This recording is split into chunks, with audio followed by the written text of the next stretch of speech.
nous en étions encore au stade où Shan et Shui, montagne, eau, se rencontrent d'habitude séparément. Mais à partir d'un certain moment, on va commencer à les utiliser accolés, Shan Shui. À partir de la dynastie Qin, c'est celle qui précède juste les Han, c'est-à-dire au IIIe siècle avant notre ère, ça commence à être employé en un seul terme, Shan Shui, mais avec le sens de les eaux de la montagne. Shan, le déterminant, Shui, le déterminé, les eaux de la montagne. Les eaux de la montagne, c'est un terme du vocabulaire des ingénieurs hydrauliciens qui ont à dompter les torrents, donc aménagement des cours d'eau, et aussi pour l'irrigation, bien sûr, pour l'irrigation. Mais pas question d'esthétique, et ce qui en est la preuve, c'est que le mot n'est pas utilisé en poésie pendant très longtemps. Alors, la première occurrence dans la poésie de ce mot Shan Shui, c'est au IIIe siècle de notre ère, chez un poète qui s'appelait Zhuo Si, et c'est le poème qui sert de référence, c'est vers 300 qu'il l'aurait écrit. C'est deux poèmes de la visite à l'ermite. De la visite à l'ermite. C'est un thème très classique en Chine, la visite, excusez-moi, de l'invitation. L'invitation faite à l'ermite. L'invitation faite à l'ermite. L'ermite est un personnage important à divers égards, et notamment parce que sa sagesse est censée en faire, en puissance, un homme d'État. Ce qui fait que la tradition veut que les chefs d'État, les princes, voire les empereurs,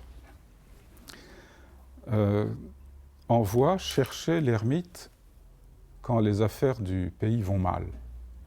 Donc on va chercher l'ermite parce qu'il est de bons conseils. Et bon, la tradition veut que l'ermite refuse 2 fois et qu'il accepte la 3e fois.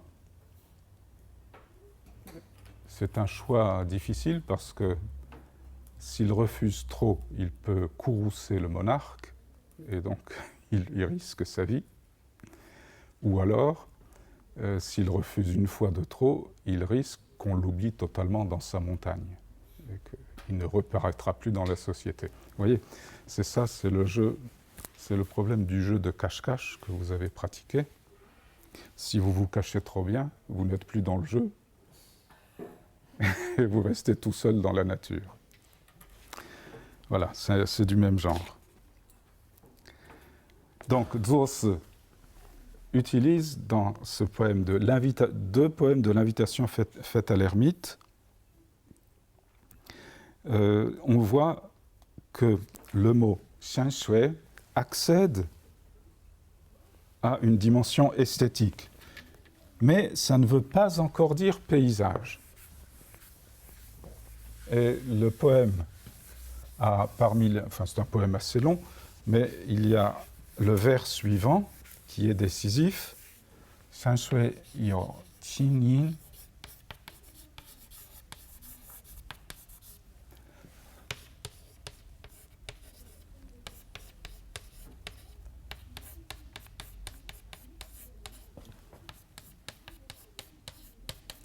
Qu'est-ce que ça veut dire? Shan Shui, les eaux de la montagne possèdent qin yin, un son pur. Les eaux de la montagne ont un son pur. Tout le contexte montre que c'est ce sens-là. Il n'y a pas le sens de paysage.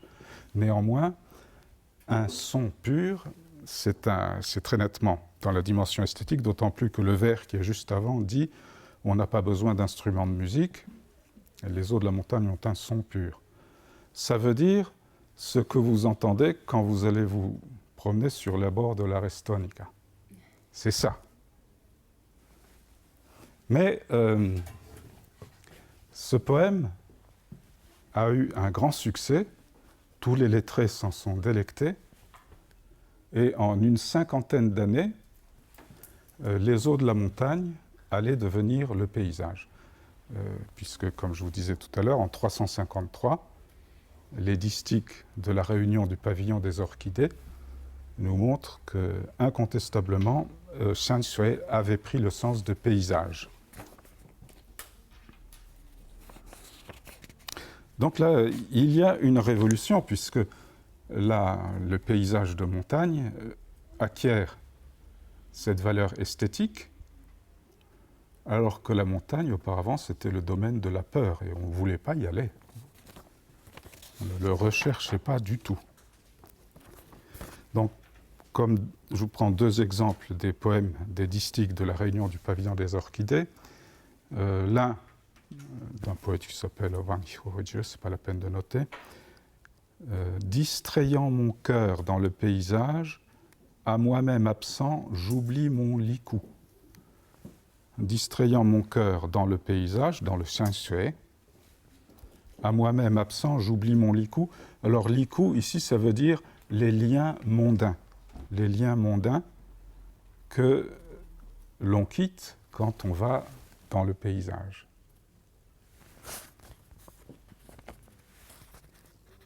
Ça, c'est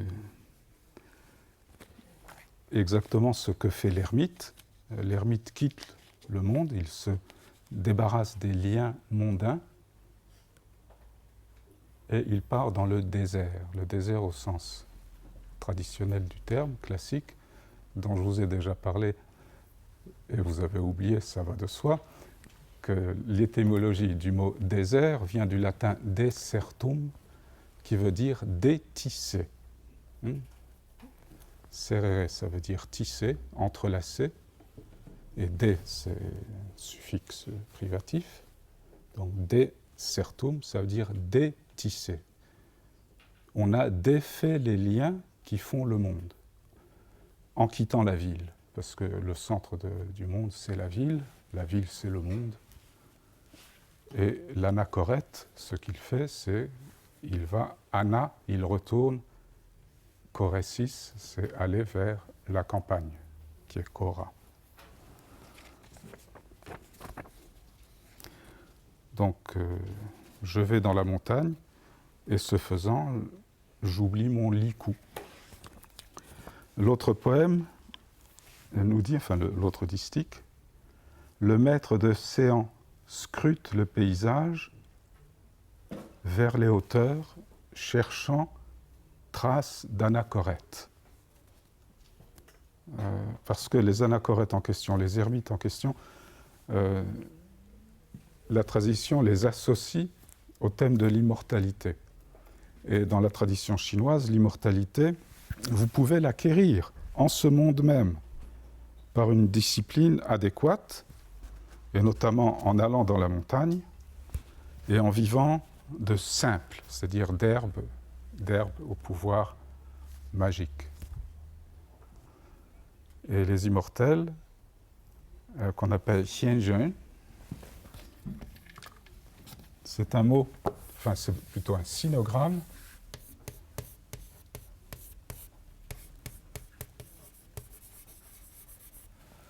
ici, xian, il y a montagne et ici humain, être humain et montagne. C'est-à-dire, en somme, c'est un être humain qui s'est fondu dans la montagne et il s'est tellement bien fondu que vous allez le chercher mais vous ne le trouvez pas. Ça, c'est le thème tout à fait classique de la poésie. On va chercher l'ermite et on ne le trouve pas. On ne le trouve pas parce qu'il est devenu immortel et à ce titre, il s'est fondu dans le paysage. Et il a acquis l'immortalité. Voilà, donc c'est ainsi que le paysage est né. La fois dernière, j'ai eu l'occasion de vous parler des suites de cette naissance du paysage. On a d'abord découvert le paysage comme ça, comme quelque chose que l'on regarde, quelque chose que l'on peint, mais on s'est très vite ensuite occupé de le représenter sous forme de jardin, ce qui a donné les jardins paysagers, qui sont, au XVIIIe siècle, venus en Europe à travers les lettres des jésuites qui avaient travaillé à l'aménagement des jardins de l'empereur,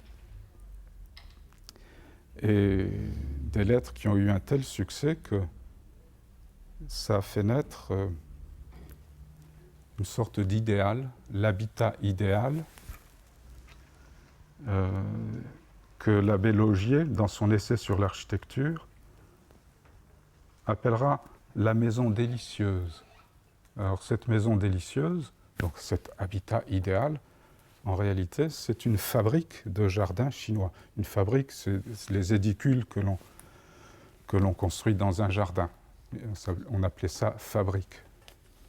Donc une fabrique de jardins chinois, de jardins paysagers bien sûr, et assez largement, parce que ce n'est pas la seule source. L'autre source, c'est la source arcadienne, la mythologie arcadienne. Ces deux sources, d'un côté la mythologie arcadienne, de l'autre celle de l'ermitage paysager à la chinoise, via les jardins, ont engendré l'idéal du pavillon au contact direct de la nature, qui a déferlé sur tous les pays riches au XIXe et au XXe siècle. C'est ce qu'on a appelé, dans le dernier tiers du XXe siècle, l'habitat, l'urbain diffus. L'urbain diffus. L'urbain diffus qui est un habitat insoutenable, au sens où il a une empreinte écologique démesurée, et qui, ainsi, réalise ce nouveau tour de magie, c'est de détruire la quête de la nature, la quête de la nature entre guillemets, c'est-à-dire une image que l'on se fait de la nature, détruit la nature au sens écologique. Et on pourrait dire que si ça se trouve, c'est un mauvais tour que nous jouent les Chimimorio dont je parlais tout à l'heure, Cheme Wanliang. Voilà, la demi-heure est écoulée, je vous remercie.